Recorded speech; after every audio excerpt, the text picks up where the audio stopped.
when you said that you used drugs for 15 years, ano po yung drugs na ginamit mo, Father? Shabu po, o bago pa mag-shabu. Pare ka na noon? Siyempre, hindi pa ho. Hindi ka pa pare. Natural po. So, 15 years. How old ka nag-start gumamit na shabu? Father, ako sagutin niyo. Mr. Chair, simula po ako ng 16. 16. Opo. 16 plus 15, that's 31. Kailan ka naging pare? 2006. 2006. How old were you? 2006. 31 ho. 31. So meaning, nasa loob ka pa ng seminaryo, gumagamit ka na Meron shabu. po akong tinatawag na relapse, Mr. Chair. Relapse. That's good. I congratulate you for reforming your life. And Salamat being po. a good example. I congratulate you. You are a good example to this community. Salamat po, Mr. Chair. Pero hindi po ako gumagawa at nagfa-fabricate o pinapalobo. When you said that you do not intend to hurt the feelings of the bereaved, by the word itself, you already did. Salamat po, Mr. Chair. Well, depende sa inyo yan. That's subjective, Mr. Chair. Kasi sa akin, when I see shit happens, that's for us to blame ourselves. That shit happens. That is not intended for the people or the victim. And Can we contextualize? Aminado naman si Senator Bato, konektado ito sa 1-year-old na namatay, kaya kayo napasalitang shit happens. Yes, Mr. Chair. Can we, 3-year-old. ilan? Mr. Chair, 3-year-old 3 years old daw. na nangangarap ding Okay. maging police. Sige, Father, ikaw familiar sa what happened doon sa 3 years old na namatay? Sige nga, so that we will see the Sa pagkaalala ko po ay ito po ay isang police operation at ang hinuhuli nila yung anak, ay yung tatay, at dahil dito ay nadamay po yung anak, ano? Nadamay yung anak at namatay yung anak. I wouldn't want to give any Saan po yun? I wouldn't want to give Okay, any place and then date, and then sa incidenting yun, yung 3 years old lang ang namatay? kasama po yung ama, Mr. Chair. Kasama ang ama. So, yun.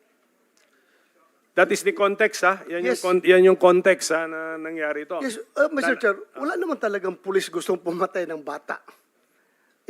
Kaya nga sabi ko, shit happens. Tinamaan yung bata sa crossfire. Kaya nga, nangyari yun. But Father, sa investigation ninyo, official police operation yon, na-confirm na ninyo sa HQ? It was po. Kaya Okay, may mga pangalan ng operatives. I think meron po, Mr. Chair, and ayaw kasi mag-appear po nung... Paki-organize na lang po yung data kasi Opo. isa na yan sa napag-usapan natin ngayon. We are interested in that police operation na may 3-year-old na namatay. Yes po. Kasama ng kanyang papa siguro, papa? Yes Kasama po. papa. O, sige. Mr. Chair, na-autopsy rin po ni Dr. Raquel Fortun ang bata. So she can objectively provide the truth in this committee. Salamat po. yeah, Mr. Chair, Senator Bato. another question. Yung inimbestigahan ninyo, Father, na mga kaso, marami yon sinabi mo. And you have evidences. Meron kayong proof na sabi mo pa nga, binalian ng kamot. Sabi mo, may mga revolver na paulit-ulit na ginagamit as exhibit. Then, sa haba ng panahon, Father, ilan na pong kaso na file ninyo pertaining to those cases that you have investigated? Ilan na pong kaso na file ninyo? Can I respond, Mr. Chair? Respond to the best of your ability. Okay. Pero hindi naman, I don't think it's the responsibility ninyo to file the cases. Pero sige, yeah, just... Precisely. Mr. Chair, but since concerned siya, advokasya niya yan, he should see to it that justice must be served to these victims. Hindi So, po ba mas responsibility ng pulis yan?